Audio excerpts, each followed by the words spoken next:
अस्सलाम वालेकुम स्टूडेंट्स। हमारा आज का टॉपिक है अल्काइंस। अल्काइंस को हम लोग डिस्कस करेंगे, इसके अलावा इसके मेथड ऑफ प्रिपरेशन को डिस्कस करेंगे। इसके अलावा आपने ये बताना है कि अल्काइंस की फिजिकल प्रॉपर्टीज़ क्या होती हैं, ठीक है। इसके अलावा स्टूडेंट्स हम लोग टिप्स और ट्रिक्स सीखेंगे। इसके अलावा आपको पता है कि हर लेक्चर के एंड पे असेसमेंट आपने सॉल्व करनी होती है, जो कि आपका नॉलेज चेक करने के लिए होता है, जिससे आपको ये पता चलता है कि आपको लेक्चर की कितने % समझ आ गई है। हमारे पास जो अल्काइंस होते हैं अनसैचुरेटेड हाइड्रोकार्बन्स होते हैं। अल्काइन का जनरल फॉर्मूला क्या होगा? CnH2n-2, यानी आप क्या करते हैं, अल्कीन से 2 हाइड्रोजन को माइनस कर लें तो हमारे पास क्या बन जाएंगे? अल्काइंस। स्टूडेंट्स, अल्काइन में सबसे पहला मेंबर C2H2 आ जाता है, जिसे इथाइन कहते हैं या एसिटाइलिन। कार्बन कार्बन के दरमियान में, इथाइन के कार्बन कार्बन के दरमियान में जो ट्रिपल बॉन्ड होता है, इसे एसिटाइलिक बॉन्ड बोलते हैं। यहाँ पे कार्बन हमारे पास प्लेनर होते हैं। कौन से कार्बन प्लेनर होंगे? जो sp हाइब्रिडाइज्ड होते हैं। यानी आप ये बता सकते हो कि ट्रिपल बॉन्डेड कार्बन जो हैं वो हमारे पास क्या मौजूद होंगे? Planar carbon. ठीक हो गया। इसके अलावा आपने ये बताना है कि हमारे पास अल्काइंस जो होते हैं, इसमें ये ट्रिपल बॉन्ड कैसे बनता है? ये आपके पास हाइब्रिड ऑर्बिटल ओवरलैप करते हैं। उसके बाद दोनों कार्बन के पास ही 2 अनहाइब्रिड ऑर्बिटल्स मौजूद होते हैं। ये 2py के साथ ओवरलैप करता है और 2pz जो है ये पैरेलल ओवरलैप करेगा 2pz के साथ, और इस तरह से आपके पास ये ट्रिपल बॉन्ड बन जाता है। इसके अलावा आपने ये बताना है कि जो हमारे पास अल्काइंस में कार्बन कार्बन के दरमियान में ट्रिपल बॉन्ड होता है, इसकी बॉन्ड लेंथ हो जाएगी 1.20 एंगस्ट्रॉम, जबकि जो कार्बन और हाइड्रोजन बॉन्ड होगा वो आपके पास 1.09 एंगस्ट्रॉम। फिर आपने बताना है कि ये हमारे पास कैसे प्रोड्यूस होते हैं। अगर आप पेट्रोलियम की क्रैकिंग करोगे तो इससे भी अल्काइंस प्रोड्यूस होते हैं।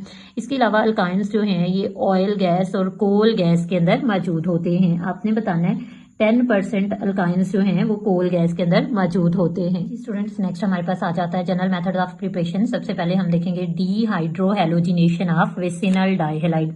विसिनल डाइहेलाइड हमारे पास क्या होता है? वर्ड विसिनल का मतलब हमारे पास होता है एडजेसेंट कार्बन, और डाइहेलाइड का क्या मतलब है कि 2 हैलोजन लगे हुए हैं। तो यानी हमारे पास क्या होगा कि साथ साथ वाले कार्बन पे 2 हैलोजन्स लगे होते हैं। ये हमारे पास स्टूडेंट्स एलिमिनेशन रिएक्शन होता है, ठीक है। और एलिमिनेशन किसकी प्रेजेंस में होगी? स्ट्रॉन्ग बेस की प्रेजेंस में। इसके अलावा आपने ये बताना है कि ये 2 स्टेप मैकेनिज्म हमारे पास होगा, और यहाँ पे जो एलिमिनेशन होगी उसमें बीटा कार्बन भी इन्वॉल्व होगा, जिसकी वजह से हम इसे बीटा एलिमिनेशन कहेंगे। और यहाँ पे हमारे पास हाइब्रिडाइजेशन भी चेंज होती है। sp3 से हाइब्रिडाइजेशन जाएगी sp2 में, और फिर sp2 से ये चेंज हो जाएगी sp हाइब्रिडाइजेशन में। हम लोग ये जनरल रिएक्शन देख लेते हैं। आप लोगों ने कोई सा भी ये अल्काइल हैलाइड ले लेना है, ठीक है। ये हमारे पास कोई सा भी अल्काइल हैलाइड है, विसिनल डाइहेलाइड है। बेस की प्रेजेंस में स्टूडेंट्स रिएक्शन होगा, दोनों कार्बन से 1 हैलोजन और 1 हाइड्रोजन आ जाएगा। ये आपके पास हैलोजन एसिड बन जाएंगे, और यहाँ पे आपके पास कार्बन कार्बन के दरमियान में ट्रिपल बॉन्ड डेवलप हो जाएगा, यानी अल्काइंस आ जाएंगे। बेसिकली अब हम इसका प्रोसेस देखते हैं कि किस तरह से ये 2 स्टेप में कंप्लीट होता है। अब हम देखते हैं कि ये किस तरह से 2 स्टेप में रिएक्शन कंप्लीट होता है। यहाँ पे मैंने ले लिया है 1,2 डाइब्रोमो ईथेन, ठीक है। आपने इसका रिएक्शन करवाना है पोटाशियम हाइड्रोक्साइड बेस के साथ और अल्कोहल की प्रेजेंस में, ठीक है। हमने अल्कोहलिक बेस लेनी होती है। 80 डिग्री सेल्सियस टेम्परेचर होगा। स्टूडेंट्स, ये 1 कार्बन से हैलोजन आ जाएगा और 1 कार्बन से हाइड्रोजन आ जाएगा। अब क्या होगा कि ये हैलोजन किसके साथ जाएगा? पोटाशियम के साथ। आपके पास पोटाशियम ब्रोमाइड बन जाएगा। हाइड्रोजन जो है ये हाइड्रोक्सिल ग्रुप के साथ कंबाइन होकर वाटर बना देगा। और यहाँ पे क्या है कि दोनों कार्बन का 1 बॉन्ड कम हो गया, तो दोनों कार्बन के दरमियान में डबल बॉन्ड जो है वो डेवलप हो जाएगा, ठीक है। और यहाँ पे हमारे पास कार्बन की हाइब्रिडाइजेशन चेंज हो गई, sp3 से कहाँ पे आ गई? sp2 में कन्वर्ट हो गई है, ठीक हो गया। उसके बाद सेकंड स्टेप हम डिस्कस कर लेते हैं। ये हमारे पास सेकंड स्टेप होगा, यानी जो विनाइल ब्रोमाइड प्रिपेयर हुआ है, जिसको हम लोग क्या बोलते हैं? ब्रोमो इथीन भी कहते हैं। इसका रिएक्शन पोटाशियम हाइड्रोक्साइड के साथ अल्कोहल, ठीक है। और इसके अलावा टेम्परेचर आपने क्या करना है? ज्यादा कर देना है, ठीक है। ये जो सेकंड स्टेप होता है ये हमारे पास थोड़ा सा डिफिकल्ट स्टेप होता है, और यहाँ पे हमें क्या चाहिए होती है? ड्रास्टिक कंडीशन चाहिए होती है। ड्राई कंडीशन के अंदर ये रिएक्शन होता है। अब स्टूडेंट्स, ये रिएक्शन कैसे होगा? यहाँ से ये हैलोजन आएगा, इधर से पोटाशियम जाएगा, ये पोटाशियम ब्रोमाइड बन जाएगा। इसी तरह से यहाँ दूसरे कार्बन से हाइड्रोजन आएगा, इधर से हाइड्रोक्सिल, ये वाटर बन जाएगा। दोनों कार्बन का 1 बॉन्ड और कम हो गया, तो इधर डेवलप हो जाएगा ट्रिपल बॉन्ड। ये आपके पास अल्काइन आ जाएगा, ठीक है, यानी इथाइन बन जाएगा और कार्बन की हाइब्रिडाइजेशन sp हो जाएगी। इसके अलावा अभी हम सीखेंगे जेमिनल अल्काइल हैलाइड से किस तरह से हम लोग प्रिपेयर करवा सकते हैं अल्केन्स। नेक्स्ट हमारे पास आ जाता है डीहाइड्रोहेलोजिनेशन करनी है जेमिनल अल्काइल हैलाइड की। ये आपके पास जेमिनल अल्काइल हैलाइड होंगे, ठीक है, डाई हैलाइड आपने ले लेना है। इसका रिएक्शन करवाना होता है सोडियम अमाइड के साथ और इसके अलावा लिक्विड अमोनिया यहाँ पे कैटालिस्ट होगा और टेम्परेचर -330 डिग्री सेल्सियस आपने टेम्परेचर रखना है, ठीक है। और हमारे पास 1 अल्काइंस जो हैं वो प्रोड्यूस हो जाते हैं। यहाँ पे हम लोगों ने क्या करना है 1,1 डाई क्लोरो प्रोपेन लेना है। इसका रिएक्शन आप सोडियम अमाइड के साथ करवा दें और यहाँ पे जो आपके पास अमोनिया लिक्विड जो है वो कैटालिस्ट यूज होगा, टेम्परेचर -333 डिग्री सेल्सियस होगा।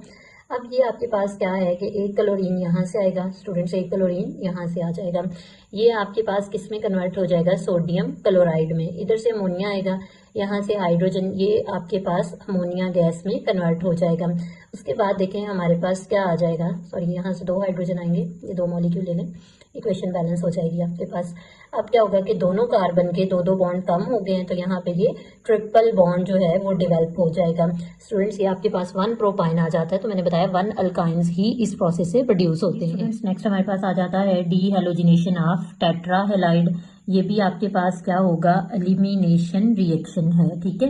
और यहाँ पे क्या होता है कि जैसे प्रीवियस आप लोगों ने पढ़ा है डीहाइड्रोहेलोजिनेशन, यहाँ पे भी क्या होगा, नंबर ऑफ कार्बन एटम्स जो हैं वो सेम रहते हैं। स्टूडेंट्स इसमें ये जो कार्बन आ जाता है, इस कार्बन को हम लोग क्या बोलते हैं, जेमिनल डाईहेलाइड, जेमिनल कार्बन भी कहते हैं क्योंकि अगर हेलोजन सेम कार्बन पे लगे हों तो इसे जेमिनल कार्बन बोलते हैं।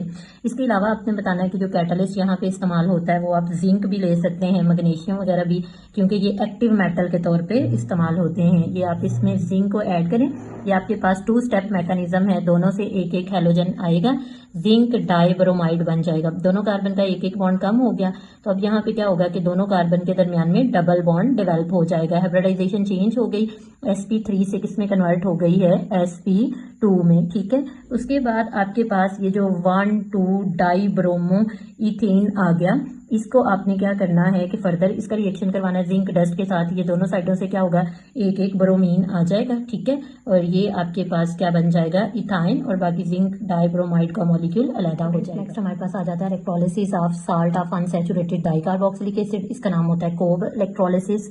आपने ये बताना है कि इसमें सबसे पहले हमारे पास क्या होता है, आयोनाइजेशन, और आयोनाइजेशन किसकी प्रेजेंस में होती है, वाटर की प्रेजेंस में। इसके अलावा आप एक और चीज़ इस प्रोसेस में याद रखिएगा कि हमारे पास जो प्रोडक्ट होती है उसमें नंबर ऑफ कार्बन सेम नहीं रहते जितना के रिएक्टेंट में मौजूद होते हैं।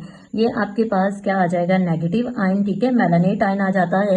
ये मैंने अपनी क्लास में बताने कि सारा प्रोसेस जो है वो इलेक्ट्रोलाइटिक टैंक के अंदर होता है। इलेक्ट्रोलाइटिक टैंक में 2 टर्मिनल होते हैं इलेक्ट्रोलाइटिक सेल के अंदर, एक एनोड, एनोड पे स्टूडेंट्स ऑक्सीडेशन होगी और ये एनोड जो है ना वो खुद पॉजिटिव होता है, तो उसकी तरफ कौन सा आयन आ जाएगा, नेगेटिव। ये नेगेटिव 2 लिखे हुए हैं, इसका मतलब है 2 इलेक्ट्रॉन एक्स्ट्रा हैं। आपने इलेक्ट्रॉन को एलिमिनेट कर देना है। जब ये इलेक्ट्रॉन एलिमिनेट हो जाएंगे तो हमारे पास मेलानेट फ्री रेडिकल में कन्वर्ट हो जाएगा और जो फ्री रेडिकल है वो बहुत ज्यादा रिएक्टिव है। नेक्स्ट ये हमारे पास जो फ्री रेडिकल है ये जाके कार्बन पे अटैक करते हैं और आपके पास कार्बन डाइऑक्साइड के 2 मॉलिक्यूल एलिमिनेट हो जाते हैं और ये आपके पास जो फ्री रेडिकल है ये डबल बॉन्डेड कार्बन पे शिफ्ट हो जाते हैं। अब दोनों कार्बन आपके पास फ्री रेडिकल है, मतलब दोनों का एक एक बॉन्ड भी कम होगा, अनपेयर्ड इलेक्ट्रॉन मौजूद है, तो यहाँ पे क्या होगा, ट्रिपल बॉन्ड डेवलप हो जाएगा और ये इथाइन बन जाएगा। दूसरे नंबर पे आपके पास कैथोड आ जाता है। कैथोड नेगेटिव है और इस पे क्या होती है, रिडक्शन। अब 2 वाटर मॉलिक्यूल जो आपने स्टार्ट में आयोनाइजेशन के लिए यूज किए थे, ये दोनों इलेक्ट्रॉन्स आएंगे और ये वाटर को आके ब्रेक डाउन कर देंगे। आपके पास 2 हाइड्रोक्सिल और हाइड्रोजन गैस प्रोड्यूस हो जाएगी। इसके अलावा ये जो दोनों हाइड्रोक्सिल हैं ये पोटाशियम पॉजिटिव के साथ रिएक्ट करके पोटाशियम हाइड्रोक्साइड में कन्वर्ट हो जाएंगे। अब देखें स्टूडेंट्स, यहाँ पे हमने 4 कार्बन। नेक्स्ट हमारे पास आ जाता है इंडस्ट्रियल प्रिपरेशन ऑफ इथाइन, जिसको कार्बाइड प्रोसेस भी बोलते हैं। इसमें आपने क्या करना है, ये कार्बन ब्लैक लेना है, ठीक है, जिसको कोक भी कहते हैं, और इसका रिएक्शन आपने करवाना होता है क्विक लाइम के साथ, ठीक है, यानी कैल्शियम ऑक्साइड के साथ इसका रिएक्शन करवाएं। रिएक्शन होगा इलेक्ट्रिक फर्नेस के अंदर, हाई टेम्परेचर पे रिएक्शन होगा और आपके पास कार्बन मोनोऑक्साइड प्रोड्यूस होगा और इसके अलावा calcium carbide. Students, calcium carbide का इस तरह से ये स्ट्रक्चर आ जाता है। आपने इसका रिएक्शन करवाना होता है कोल्ड वाटर के साथ, यानी इसकी हाइड्रोलिसिस करवानी होती है। कोल्ड वाटर के साथ आपको पता है वाटर से हाइड्रोजन और 2 हाइड्रोक्सल आएंगे। ये कैल्शियम दोनों हाइड्रोक्सल को ऑब्जॉर्ब करके कैल्शियम हाइड्रोक्साइड में कन्वर्ट हो जाएगा। 2 हाइड्रोजन आते हैं, दोनों हाइड्रोजन एक एक कार्बन के पास चले जाएंगे, ये आपके पास इथाइन बन जाता है कार्बाइड प्रोसेस से जी। इसके बाद हमारे पास आ जाता है physical properties of alkynes. Alkynes जो हमारे पास होते हैं ये कलरलेस और अडोरलेस मॉलिक्यूल्स होते हैं सवाए इथाइन के। इथाइन की हमारे पास क्या होती है, गार्लिक लाइक अडोर होगी। इसके अलावा आप लोगों ने ये बताना है कि हमारे पास जो अल्काइंस आ जाते हैं इनकी physical state down the group change होती है। पहले 3 मेंबर यानी कार्बन नंबर 2 से लेके 4 तक गैसेस हैं, उसके बाद 5 to 12 लिक्विड और नेक्स्ट वाले सॉलिड आ जाते हैं। Down the group melting boiling point increase होता है, डेंसिटी भी इंक्रीज होती है क्योंकि मॉलिक्यूलर वेट इंक्रीज होगा। अल्काइंस नॉन पोलर होते हैं तो ये नॉन पोलर सॉल्वेंट के अंदर डिसॉल्व हो जाते हैं, जैसे आपके पास आ जाता है ईथर, बेंजीन, अल्कोहल वगैरह। ठीक है, इसके अलावा आपने ये बताना है कि जो हमारे पास इथाइंस होते हैं, अल्काइंस होते हैं, इनकी डेंसिटी ज़्यादा होती है अल्कीन और अल्काइन से। ये हमारा आज का टॉपिक है स्टूडेंट। आई होप आपको समझ आई होगी अच्छे से। जो आपकी क्यूरीज हैं आप वो क्लियर कर सकते हैं। इसके अलावा असेसमेंट को सॉल्व करके आपने चेक करवाना है। ठीक है, थैंक यू।